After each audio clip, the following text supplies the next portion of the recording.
Welcome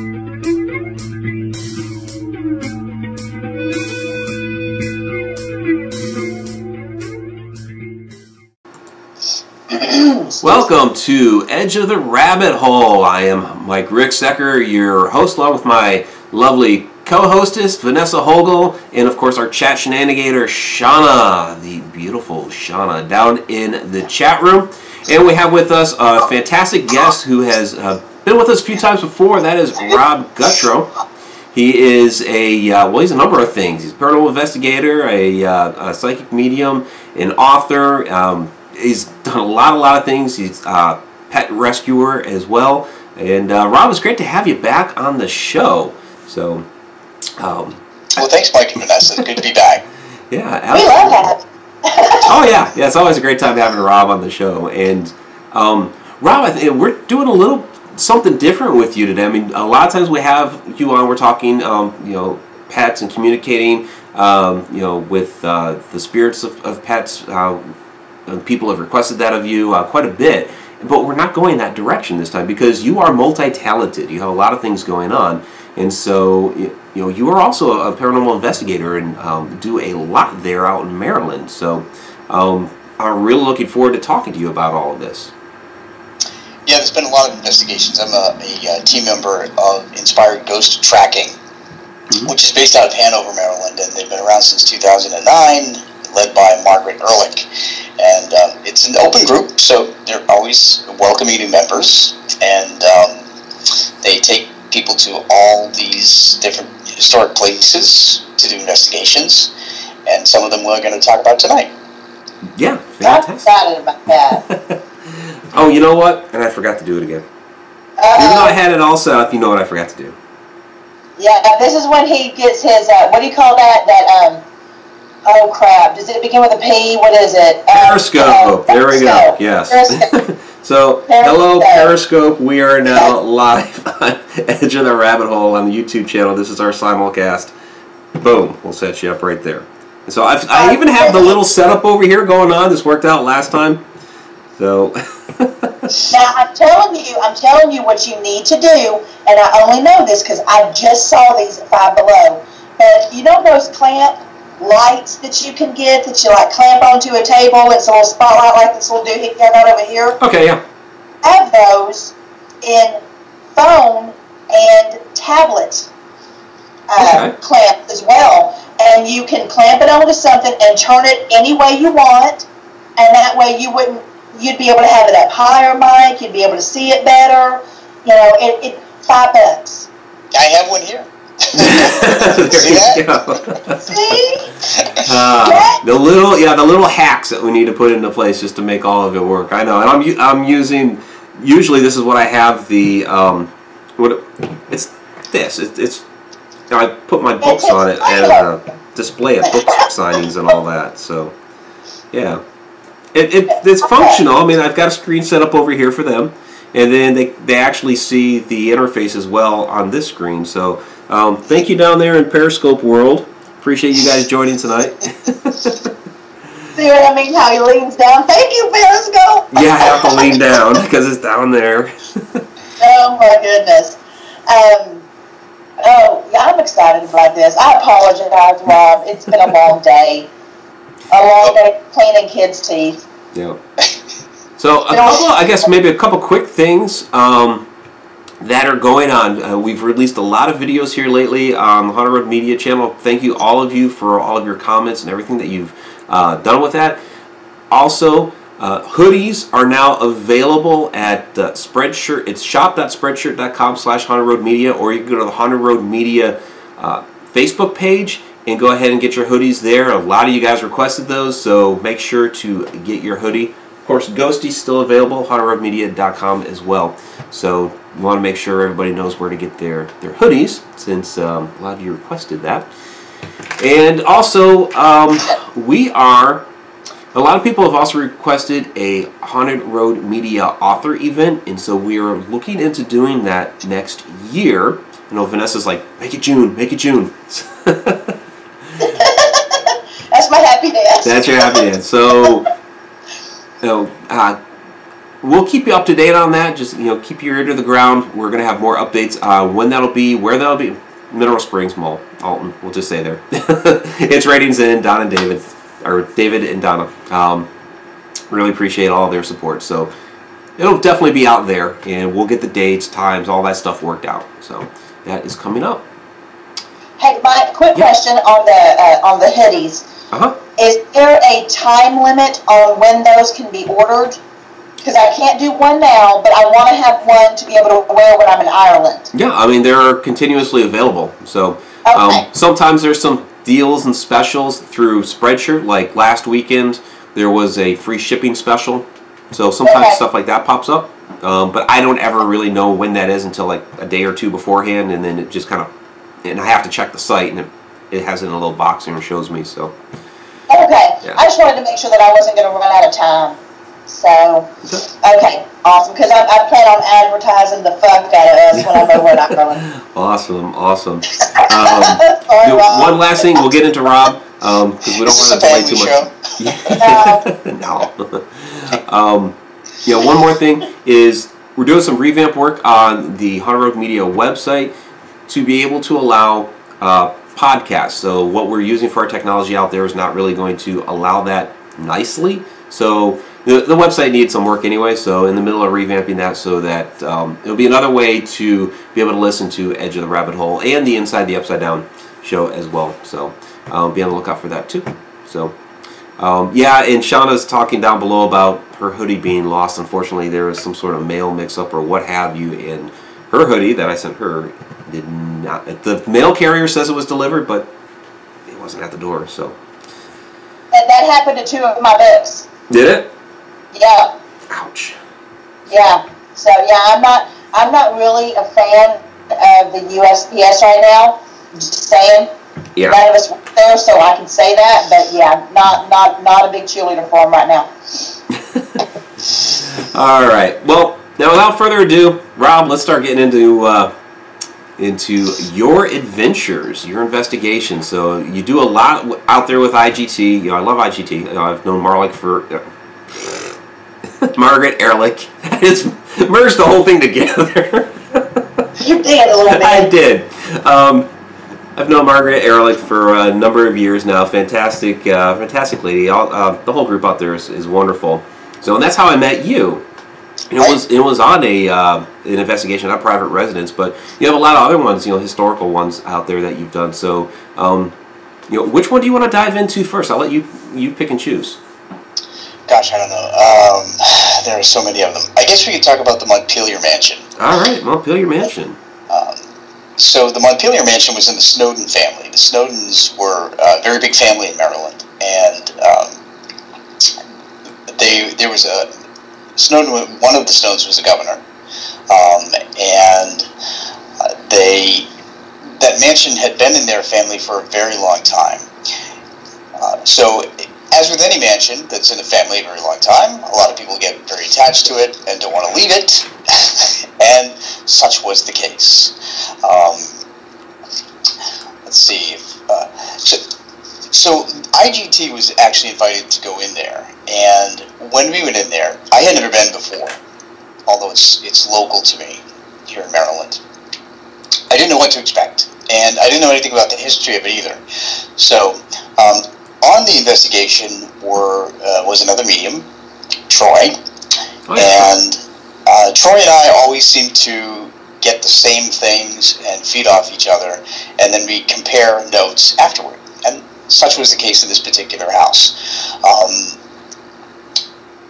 We went, after hearing a brief history of the house, we went through the dining room. I went through first with one of the investigators, and I got a sense that there was a man standing in a dark navy blue jacket with dark curly hair. He was standing by the fireplace. He was just standing there. I couldn't understand why he was standing there. And he didn't want to talk. He was very regimented in his attitude, very military, if you will. So we actually were kind of pushed out of that room, and Troy went in. After Troy came out, Troy and I got together, and he said, did you see a man in a dark navy blue jacket with dark curly hair standing by the fireplace? I said, well, yes, I did. So he confirmed exactly what I saw. And he said, the man wouldn't speak to him. And I said, well, the man didn't speak to me either. So we don't know who he is. So that's very interesting, because normally we get names or these ghosts want to interact and give us some information to tell us why they're there, or if they want anything from us, like help crossing over. As we went through the house, we came to another room in the house where there are a number of paintings of people throughout the family. And we both looked at all the paintings because we were trying to identify this man. As it turned out, we both felt the same thing, that this man was a combination of two of the paintings, the two of the men in different paintings. So he was a relative, but we don't know who he was because there wasn't a portrait of him. It was really kind of crazy. So the next thing we did is we went upstairs, and in the upstairs room we went into what is basically a bedroom, the master bedroom. In that particular room, Rhonda, who works for Inspired Ghost Tracking, used to do events there, and ladies' sewing events and so forth. When she was there, she saw a woman in a robin's blue dress walk by. And there was nobody wearing a robin's blue dress that day that was alive. Coincidentally, somebody else saw that same figure. Now, I didn't know about this story, neither did Troy, when we went in, but we also sensed a woman in that particular room, and she did not want anybody in that room. Apparently that was her bedroom, and she wanted everybody out. That was her private place. So she gave us very strong feelings to get out. Almost like, it's my dressing room, please get out. So we were able to piece the two episodes together. There was another instance in the Montpelier Mansion too that was just subtle, and a lot of these encounters are very subtle, and sometimes we just can't get names or anything, but we do find the grain of truth behind it. So at one of the doors, which is now the back door of the house, I kept getting a sense of a woman standing there, the woman upstairs, opening and closing the door.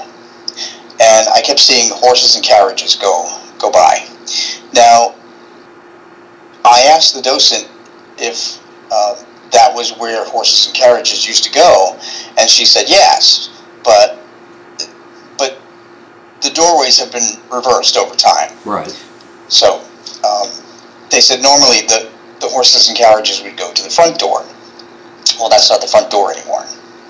So, I thought it's kind of odd for that to come into a back door, but I didn't know that the doors had been reversed. So it's important whenever you go on these investigations to, of course, ask the docents what the house was set up like at the time that you're interested in investigating the entities from. Yeah, I'll give you more context of what's there, what's going on, how the history also plays into the hauntings that are going on. You're right, with that house, it's reversed from the way it used to be. The landscape has greatly changed over the years. They used to own all that land around. They used to view over a creek, which a dam basically annihilated the creek. So a lot of things have changed over the years, and of course Laurel is just very, very built up now. So I guess something I wanted to ask about you, or ask you about having been there, because I didn't actually investigate there, but toured it. I've been there a couple of different times. Of course, I covered it in my Ghosts of Maryland book, and that master hallway, the Great Hall, I guess they call it. There's the story of the woman coming down the stairs, and yes. Two things that have occurred to me there. One, just as I was starting to do a little research, and when I was first presented with the contract for Ghosts of Maryland, I actually had a dream about a house. Walked in the front door, and I sat down in the main foyer area, which essentially was the Great Hall, and I ended up basically being glued to a chair that I tried to get out of and couldn't, which actually turned out to be that Great Hall at Montpelier Mansion when I went to go visit. Wow, this is the place. And then later on, when I was doing the event there, Kat Gash was there as well, and she was taking a photograph of me near the stairs, and actually I was kind of off to the side, but over by the stairs was this shadow of a person. You really couldn't make it out, other than there was just this shadow mass that was sitting there in the photograph. So I guess what I wanted to ask you is, you got stuff by the back door over there, but anything maybe more closer to the stairs and around that area? Actually, as we were coming down the stairs, I sensed the female entity following us. They came down to the front door. So yes. It could be that it's the same female entity that's upstairs that actually follows people down? Yes. Some of the members of IGT who had been there before, like Rhonda, and who had experienced that, said that she watched that woman in this robin eggs blue dress walk actually by the door in the bedroom and down the stairs. So. Okay. Rob, I was going to mention this, and I'm not certain. I've never been there. That's one of the places I haven't had a chance to go to yet. Is Maryland. I really want to, really want to go there. But did they hold wakes in there? During the time, of course, during the 1700s and even the 1800s, people used to wake family members in the living room. So where the guy was? Well, that was the dining room. So, it was actually set up like a dining room. So it's hard to know exactly what kind of a room it was, but it very well could have been the living room at the time. Because the fellow that I'm seeing in my head, he was militant in his behavior, and he actually had military background. And this was a wake. What I'm seeing is a wake of a younger male. It definitely was a younger male. It was somebody probably in their early 30s. Yeah. Mike's age.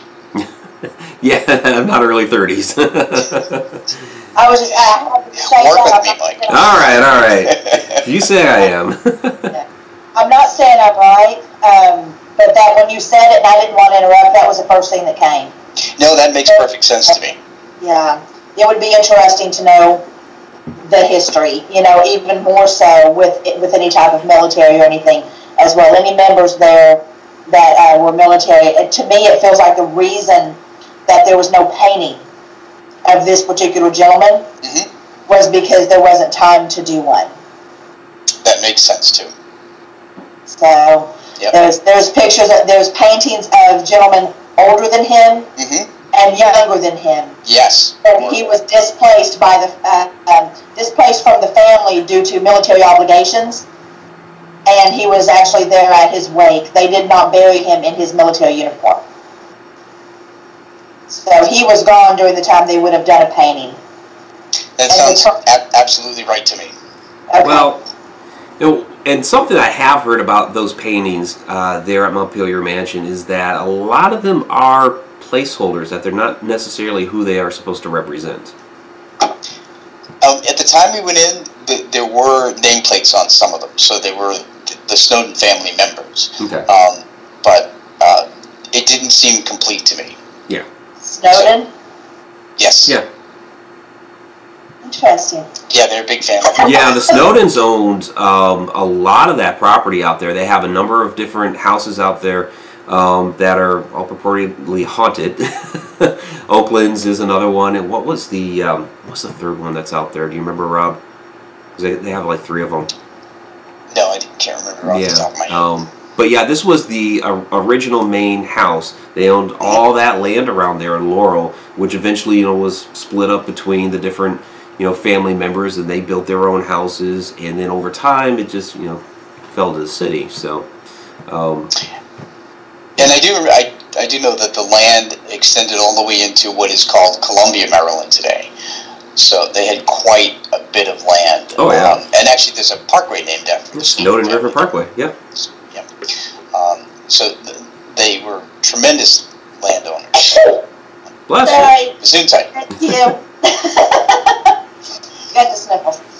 Yeah, they were definitely one of the major influential families out there. I mean, George Washington spent the night there. He did. I was going to read my mind. Yeah, he had a stomach ache or something. He was sick while he was there or something, if I recall correctly. I don't know. That was one president that really did sleep around a lot, didn't he? Now, I do have to ask you, Rob, when you went into, is it Montpelier? That's what you said? Yep. Is that correct? Okay. When you go in what is now used as the front door, what we saw on the picture, and you go to the back of the house and you go all the way to the left at the very end, what is in that area? You know, I have a photo of that. I could dig it up. I don't recall. Mike, do you know what I'm talking about? If you go, I'm sorry, say it again because my train of thought was in, let me get another picture. What was the question? Okay. If you, Great Hall? Yeah, if you go through where you see that little, underneath the circle window, go straight down that door. If you go in that door all the way to the back of the house and go to the left, the far left, what is in that area? Go to the far left. That's a parlor. That's the parlor where the paintings hung. Okay. Toward the front. Yeah, it's a Georgian style house. There's a couple wings. Here, I'll show you the back of the house. Let me get this up real quick.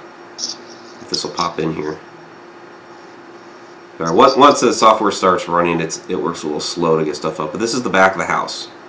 Okay. That used to be the front of the house. Okay. Yeah. Wow, the front and the back look quite similar. Well, and that's part of being a Georgian style house is that it's very symmetrical like that. What you see here on the right, this part was added. That's where like the gift shop and everything's at. Yes. But then, that's that place that you were talking about where the gift shop is added. It's really strange because there's a woman over there that looks like she's dressed in 1920s to 1930s type of clothing. Interesting. There was another female entity in there that was from, I believe she was from the 19-teens, 1920s. Yeah, she wears yellow. She likes yellow, which is odd because you wouldn't have worn that color too much back then. She has very, very, very dark hair and very pale skin. Sorry. You go ahead, honey. No, you're good. That's pretty awesome. That you're tuning into it. Well, there's at least 3 people that hang out in the parlor where the paintings are. That makes sense. Yeah. I mean, there's a lot, I think, that's really going on there. Absolutely. I mean, you're talking a very historic old home. A lot of families have been in there. Of course, the Snowden family is very attached to it. That's just from my experience. I don't claim to be anything, and you guys have been picking up on a lot. So. Well, there is one guy that keeps asking about the building that they tore down. That there's a part of it missing somewhere on that property. But there was a building that was torn down. It's considerably smaller in size. From what I understand, there were actually quite a number of buildings that were torn down there because there was a lot of farmland there. So all of the wooden structures are, of course, long gone. But I'm not sure if any of the brick structures that were there were they said obliterated. I mean, it's very possible. I mean, because there is, like Rob said, there's so much around that area that would have been torn down to make way for, more modern buildings. I mean, there's, what is it? Apartment buildings that are right there, down the hill from it. Yes. So, wow. Yeah. Yes. That it's on the east side of the property. East side, yeah. Well, and then you end up with the highway right there. So, okay. Yeah. Okay. So a lot of that would have been torn out. He doesn't have good speech. Okay. Okay, I'm done. I couldn't help it. He threw the picture up there and the shit just hit me. So I had to take great. Oh, you're good. That's awesome. Thank you. That's why we love you, Vanessa.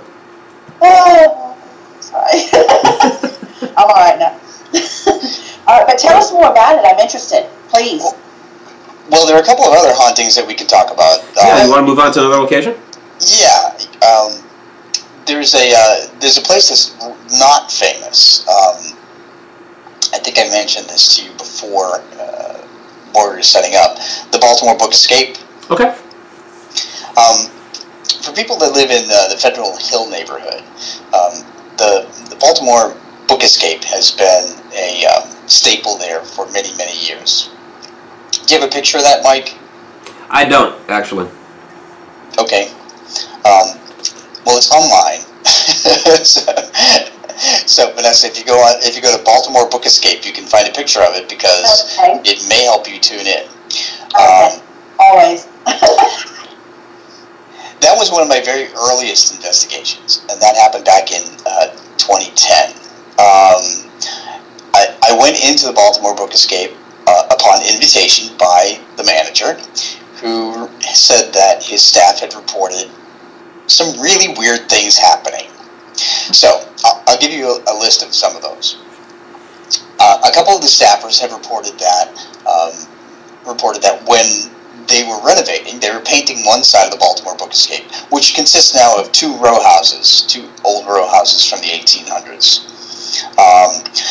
When they were painting one side, one of the workers had laid a glass down on a countertop, and he and his girlfriend were there, and they were helping each other paint, and they watched that glass move from one end of the counter all the way to the other end of the counter with nothing near it at all. So that was startling enough. But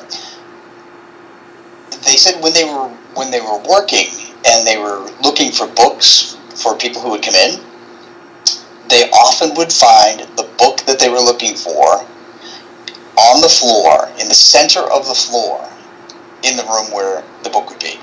So they had these two row houses, if you will, were joined together with a courtyard in the middle, and in each of these row houses they were separated into like 3 or 4 different rooms as you go from front to back, and in each room they were different categories of books. You'd have mysteries in the front, you'd have romances in the middle, you'd have history in the back, and so forth. So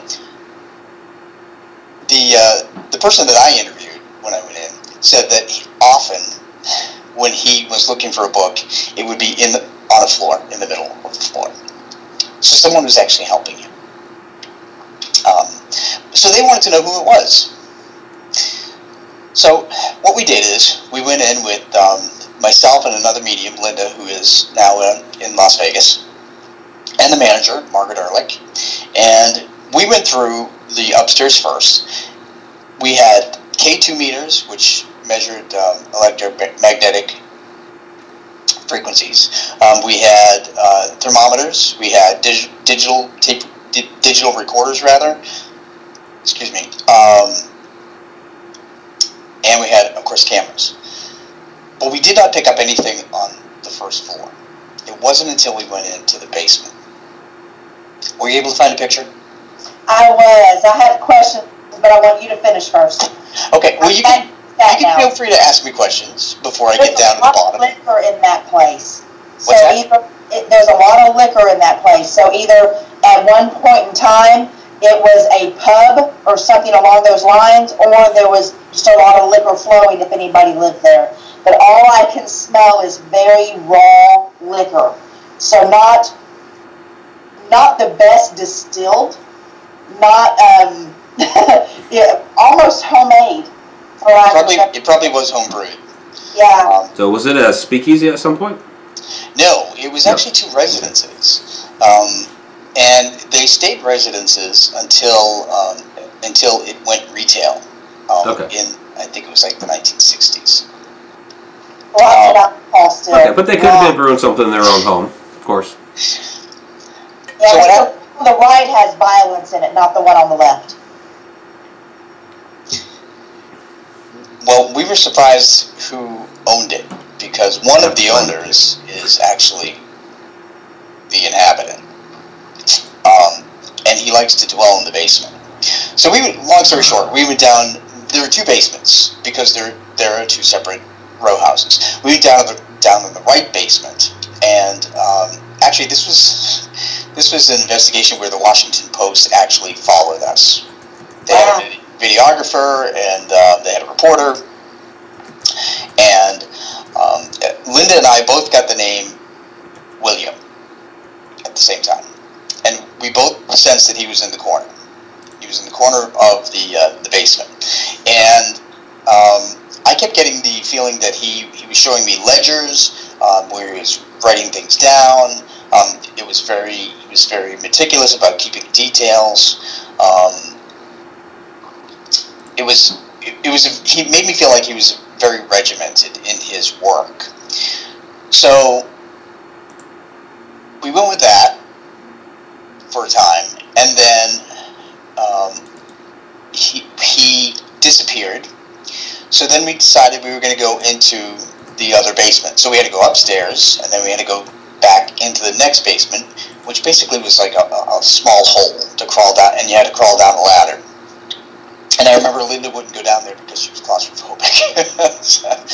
But we get down to that basement, and we started taking pictures looking at the right wall, which would have faced the other basement, because I kept telling the videographer that William had come through the wall, and he got an orb in the picture, and it was so an orb, for your listeners, I'm sure they all pretty much know, is the most simple form a ghost or a spirit can take. I have found that orbs really are a ghost or a spirit if they have colors and designs in them, and maybe even a face. Otherwise, they could be dust, reflection, pollen, anything else like that. And we've actually taken pictures of orbs where we've been able to see faces in them, and inspired. So the batteries drained. There you go. Good job, Mike. Gotcha. So what you're looking at is the right side of the store, and just to the left of it, where it's brown. Yeah, you can kind of see some books there off in the lower that's the corner. other row house. Yeah. Yeah. So we were in the basement of the brown row house when William came through the wall, basically, and we also learned that particular part of the store was used to help the Underground Railroad. So that was a critical part of the history of it. We get a couple of other things, but long story short, I had a friend do some research for me. I gave him a year, I gave him the name, I gave him the address, and I told him that we're looking for the owner of the row house that was the front door of the book escape, not the one next to it.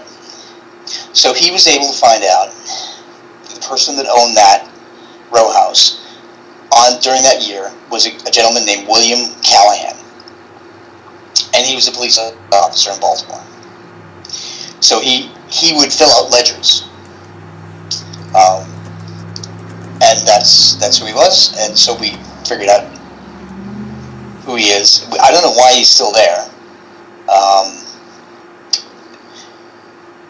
but I've been back several times. I've always sensed him in there, but I've never been able to ask. I just don't want to go down the stairs because that's where all the storage is, and I don't want to ask the manager again. Hey, can I go down to your basement? Are your books? He was Irish? Yeah. That explains the liquor. Well, there you go. It sure does. So there's liquor. we actually got a picture of him, and that's in one of my books. It's the Lessons Learned from Talking to the Dead book. So there's a picture of him with his police hat on. It's pretty cool. Now, one thing I wanted to point out here, Rob, just for those who didn't get to see your original show with us or might not be aware of what you do in real life, as we call it. In real life. My secret identity. Yeah, your secret identity is that you're a meteorologist, correct? Yes. You work in meteorology. So I want those who are new to the show to really understand that you don't throw around the word orb haphazardly. Right. Yes. You are aware of atmospheric changes. You are aware of what an insect looks like on film. You're aware of what moisture looks like on film. Absolutely. So for anyone who is watching who the second they hear orb, their mind shuts off. This or starts to frazzle and kind of explode. This is somebody, Rob Gutro is somebody that actually understands the process and understands, the differences that we can have in our atmosphere and our environment, and understands what it can do to photography. So when he says that he sees one and it has color to it and everything, he has already ruled out every other possibility it could be. Thank you, yes. Absolutely. You're very welcome. I just wanted to make that very clear because we know exactly how people can be when it comes to that O word, and I'm not talking about the good one. Yeah, I get a lot of people that will actually email me pictures of what they think are orbs, and I have to disappoint a lot of people. But as I tell everybody, the first rule of being a paranormal investigator is to debunk everything and anything, and what you can't figure out, then you question. Exactly. As people still question a photo that I got in Whitby, England, of a beach ball size orb on the beach, 500 or more feet away from me, and it was solid orange. And this is in winter time in Whitby, England. I can guarantee you there was no moisture. Okay? There was none. There was just cold, there wasn't anyone laying on the beach. There wasn't any beach chairs, because this beach disappears at dusk because the tide comes in. So it was actually It's just always going to be a touchy subject, because there are those people that, no matter what is in the photo, if there's a little tiny, bit of, and we know it's dust, but, oh, there's an orb, oh wow. And I've seen people throw up, pictures of dust storms that are like, well, look at all these orbs, all these spirits that are there, and you just kind of shake your head. Gosh. And so it's kind of given the whole orb thing, a bad name, so that when we really do come across, a real manifestation, that, those that, a lot of people got accustomed to just, discrediting every orb picture. So then it becomes hard to prove or hard to, try to get somebody to believe that when you really do have a real orb photo, that, hey, this one's legit, because there are people that are accustomed to just throw everything out. So I'm always hesitant when I see some from the summertime in Oklahoma, because I'm like, that's not orb. That is mosquitoes. Yep. You get bugs, moisture. Yeah. And I was like, no, keep thinking that, I'm good. Yeah. But I did just want to get that out there, because you do have a whole other career that you take just as seriously, and you're well versed and well educated on it, and it in fact aids you in what you do in this career. It certainly does. Yeah. Yes, to know that. Because meteorology, the foundation of meteorology is physics and energy, really, energy in the atmosphere. So, and ghosts and spirits are all about energy. Right. They're basically like light bulbs that need to be plugged in to get strength and give us messages that they're present. So, exactly right. Exactly right. So before we go on, one thing I wanted to mention is kind of my hallmark, and that is my distinction between a ghost and a spirit. Because I know a lot of people use those two words interchangeably, and to me they're really not. They differ because of location. as I mentioned before on your program, that ghosts are earthbound. They make a choice to stay earthbound. And spirits are the ones that cross over. They join the energies of the cosmos or heaven or Valhalla and whatever you want to call the other side. And they also use the same and different energies. So they both heat, light, water, electricity, physical energies. The ghosts use negative emotional energies. Fear, anxiety, anger, depression, things like that. Spirits use positive emotions like faith, love, and hope, empower them to give us messages. And from the IGT, Inspired Ghost Tracking perspective, we always tell people that even if a ghost has a good personality and it's in your house and you don't mind living with them, they are detrimental to your mental health. Because not only do they draw on negative emotions, but they seem to emit negative energy, which causes more anger, fear, anxiety, depression in a house. It's like a vicious cycle.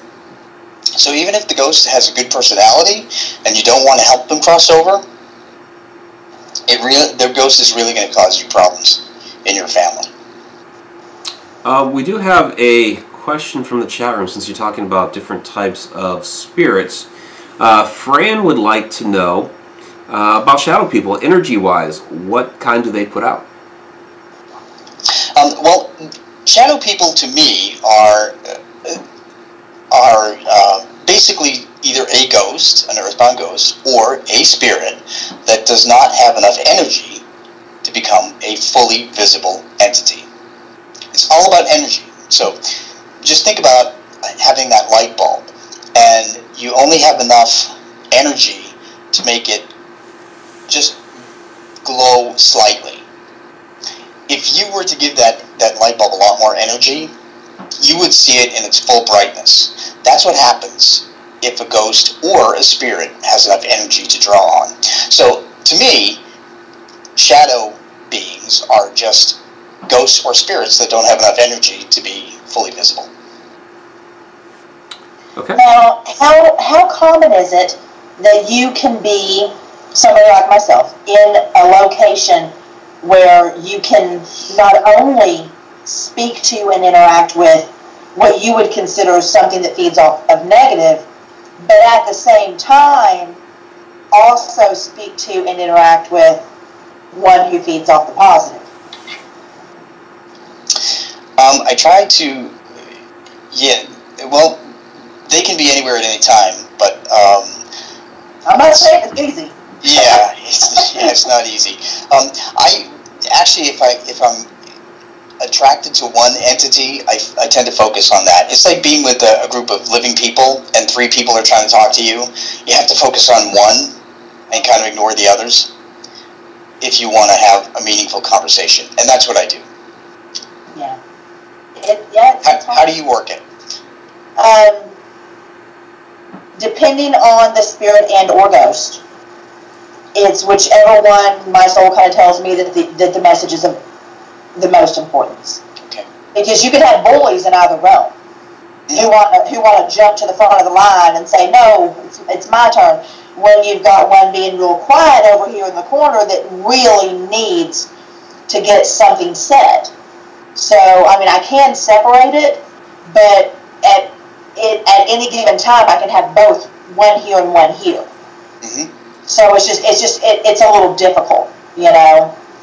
I have to admit the negative one wins a little more than I would like, but the positive one doesn't always lose either. It just takes me a little bit longer, you know. And I go a little bit more crazy, just a little, you know. Hey, we have another question from the chat room from Zippy Davis. Rob, can a spirit cause you a lot of stress? Sure. Mostly earthbound ghosts can cause stress.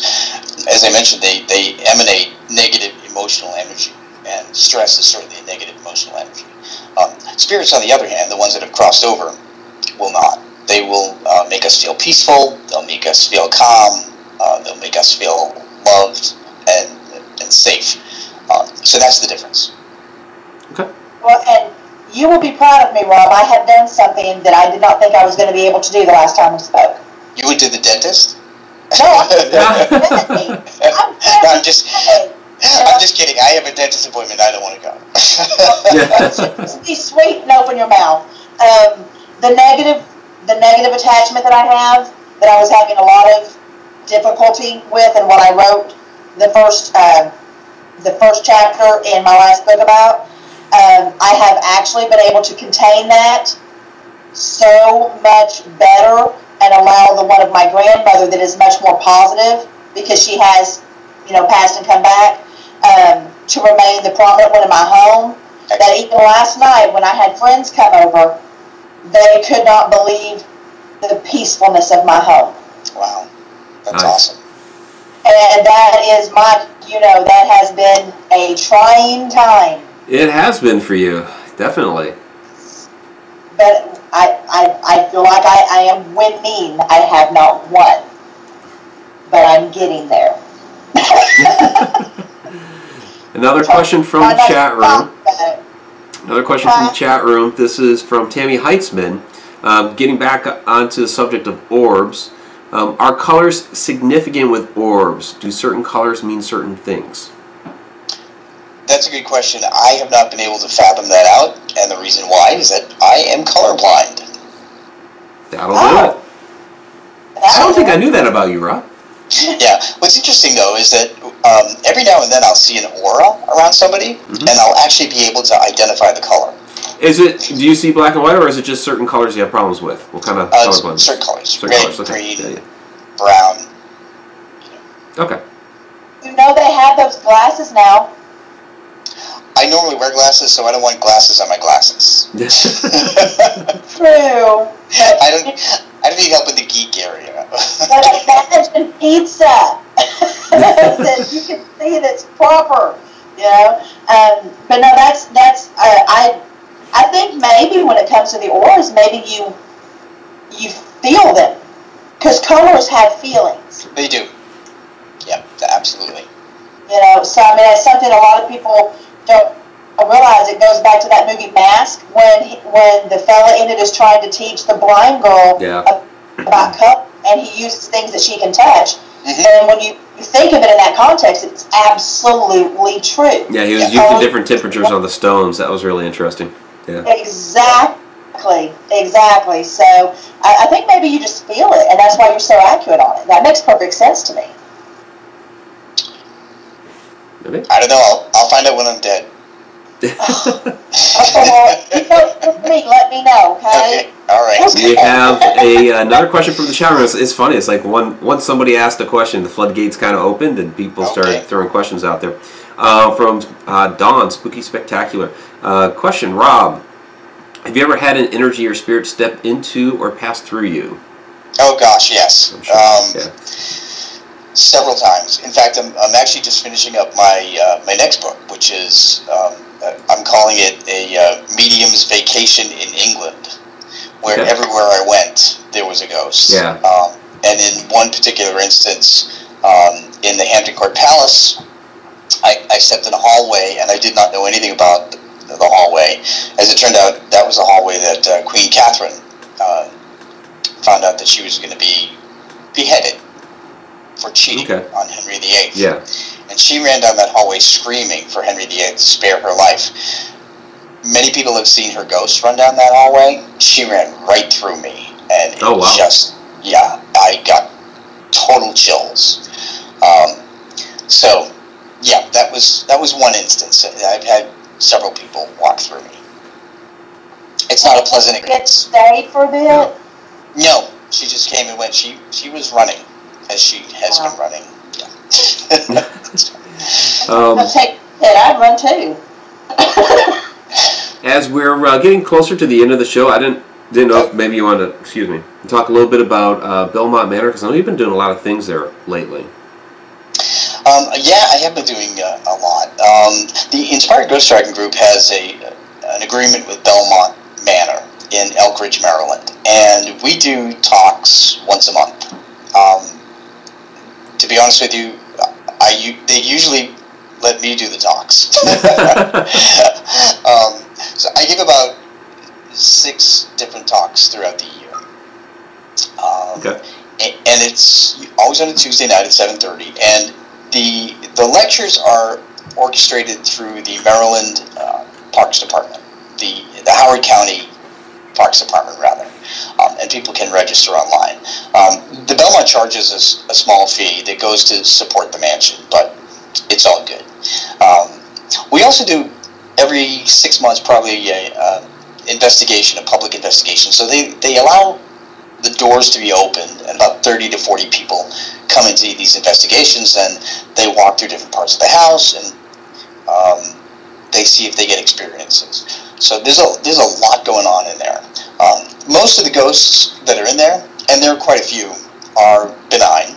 They're friendly. Yeah. And it's used as a business, so there's nobody that sleeps overnight in there. We did have to cross one ghost over in there, who turned out to be a vagrant when the house fell in disrepair, and he was not nice. So IGT had to cross him over. We didn't. I was there for that. Friendly ghosts. Oh, okay. Yeah, I was in the room when Troy crossed him over. Okay, I did not know that because I was not there. Yeah. Yeah, that was the. I'm trying to think because I was there twice. I can't remember which time it was, the first or second. But yeah, I was in the room when he crossed him over. Yeah, we call it the portal room, I think. Mm-hmm. That's the room. There's a portal, a doorway that goes from that room out into the cemetery in the backyard. So my guess is that one of the ghosts within the mansion created the portal so they could go out into the cemetery to visit the grave of one of their loved ones. But so there's a lot going on there. Of course, I'm giving my favorite talk coming up in the next couple of months about pets in the afterlife. We're going to be talking about haunted places in Maryland, how to be a paranormal investigator, all kinds of stuff. How to recognize signs from loved ones. I just gave a talk that was very special to me about what mediumship is and a spirit treasure hunt. That's a really great story that that I could tell you. That one appears in another one of my books too. Okay. About how a spirit led me on a treasure hunt with all these disconnected things that turned out to prove that he was with every member of his family the week before I visited. So, very cool. So, yeah, Belmont Manor. Yeah, Belmont. It's it's a fantastic location, and it's not very well known. I remember, at least when I was still out there, IGT had just really first started getting permission to get on there, and so I think they've done a pretty good job in making it a little bit well known. So that's, I think, one of those cases where the paranormal aspect has really helped a historic location. Yeah, it all depends on how receptive they are to it. Yeah. And I will tell you that there is the Montpelier Mansion in Bowie, Maryland, is not receptive to it. The manager there, and there is a ghost that I was able to identify by name, and she's actually buried in the backyard, as it turned out, which I learned. I talked to the manager about it. I talked to a city councilor. The city councilor was all for getting a lecture about it or whatever, and this woman that manages it just said, absolutely not. We don't want paranormal kooks running through the mansion. And I said, well, obviously you don't have any respect for the field, so I didn't press it. But see, and to me, that's kind of a shame because yes, I understand there are investigators and there are television shows that make it seem like that what we do are a bunch of kooks, but it's another what's the word I'm looking for? Basically, another collection of people, another demographic of people that can. If they know about your location, okay, wow, it's haunted, let's go check it out. They will come. And as a historic location, usually one of the things that you're having a hard time doing is getting people to come out to your location and visit it and try to raise some funds. And, with paranormal investigations, or even just, letting people know that your location is haunted and them coming to even just take a tour, that will raise money for your location. Absolutely, and that was one of the points that I brought up. Yeah. Is that the mansion is not very well attended, and it would certainly help financially. But it all depends on the individual. Sure. And I respect that, but maybe when the new manager comes on, they'll think differently. I hope so. So there were a couple other questions in here that I wanted to get to. I'm sorry, Vanessa. Oh no, I was going to say hopefully so. We've run into that in Guthrie as well. All the places that people used to investigate, they won't let you do it anymore, and yet a business cannot stay there. You'd think the extra money would help. Yeah. Okay, trying to wait for cash. Go ahead. Right. Yep, I know. It doesn't make any sense. So this is from Jen K, and it goes back to when you're talking about, Queen Catherine blowing through and everything. How can you tell when a spirit goes through you? What are some different signs? It's basically a chill, really. Sometimes it feels like you get hit by a force. Other times you can just be standing stock still, and it feels like the entire core of your body, not your extremities, suddenly become very cold for just an instant, like somebody's walking right through you. And that's how I felt on several occasions. Okay. And the reason for that is they draw the energy, they draw the warmth from your body. Right. And it's all about energy.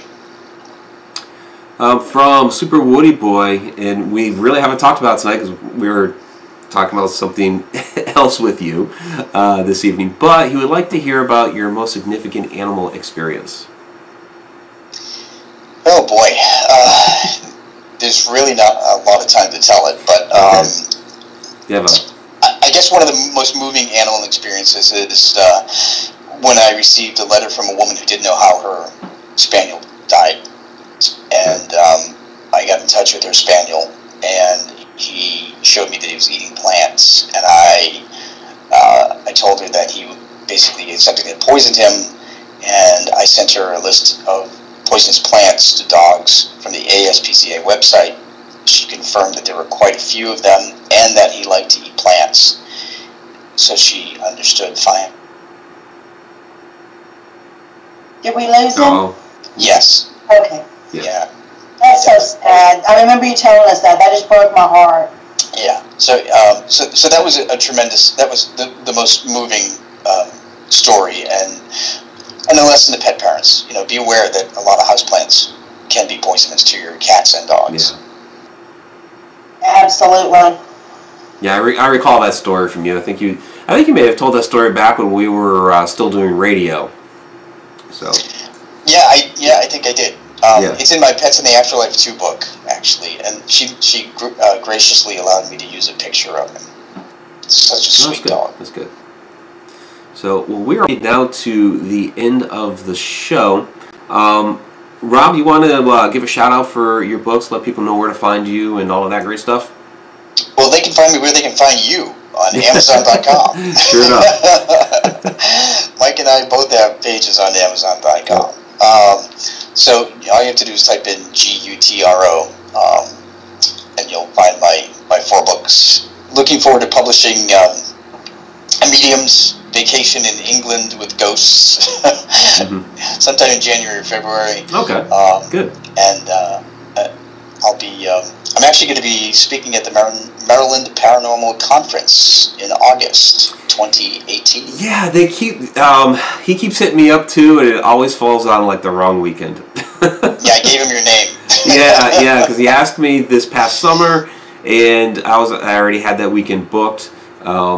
And then so he asked me for this coming year, and that's Shauna's birthday weekend, so we're going to be doing something, and it's not going to be in Maryland, so sorry. Well, okay. But I'd definitely love to get out there and do that conference sometime and see you again, Rob. I mean, it's been like a year and a half, I think. Yeah, it's been almost 2 years, yep. Yeah, ever since I moved from there, so... People can also find you on your blog. That's like the #1 hit when you type your name into Google. So I have I've actually rerouted things. So if they just type in Rob Gutro, ROBGUTRO.com, it goes right to my blog. Oh, okay. So you have a redirect set up there too. Cool. Yep, and petspirits.com. Nice. Okay. Oh, and you are also in all 3 of the Encounters with the Paranormal books. Yes. So, yeah. I am proud to say that they should all get There's the new one.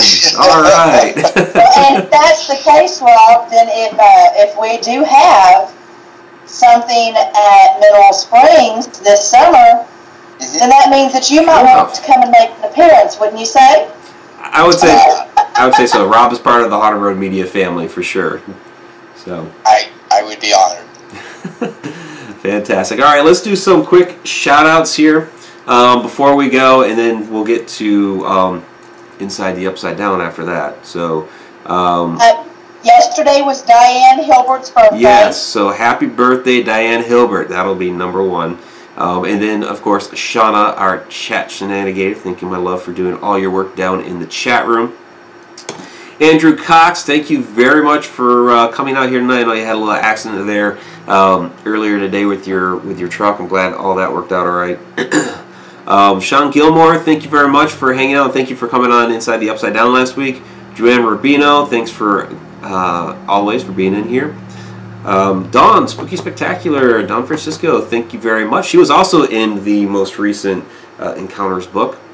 Bonnie Halperin, one of our Cheshire Cats, thank you very much, as always.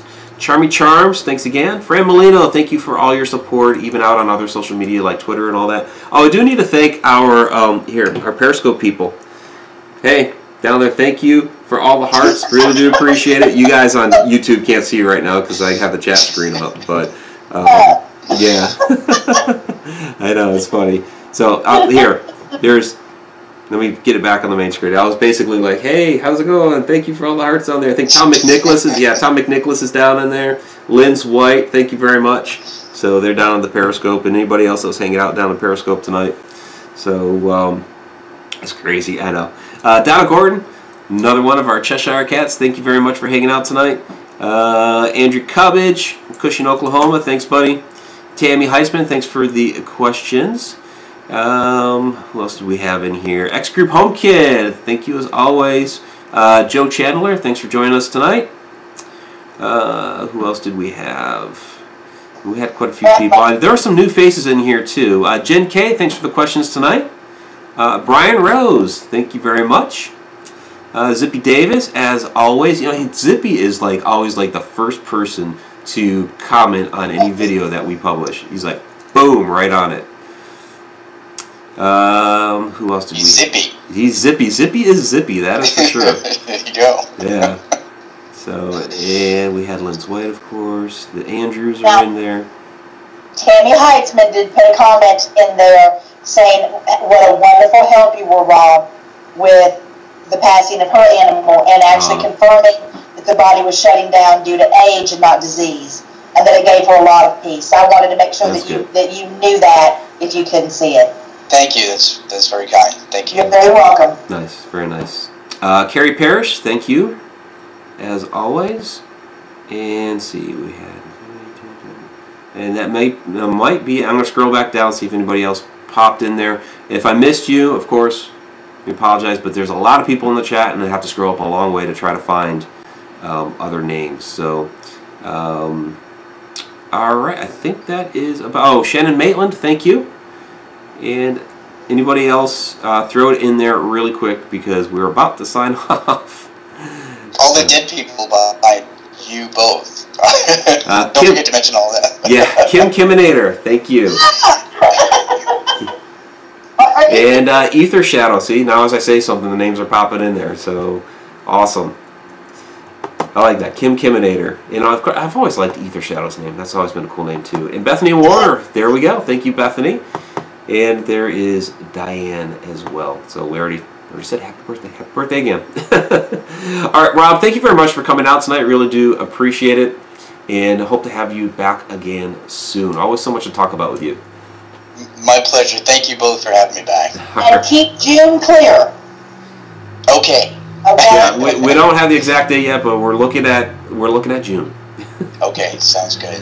Happy Thanksgiving too. And happy Thanksgiving. Yeah, happy Thanksgiving to everybody out there. Everybody. How can we forget that? Happy birthday. I just want to remind everybody out there that birthdays, anniversaries, and holidays like Thanksgiving, the spirits of our loved ones are always around the table.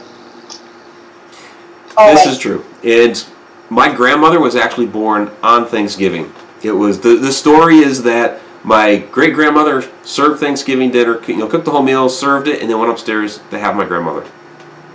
Wow. So. Bless her. So I'm sure there's some energy still going around from all of that. Oh yeah. She's a trooper. Oh, definitely. So, all right, everybody. Have a great night. Have a happy Thanksgiving. Rob, thanks again. Good night. Good night. Bye. Till next time.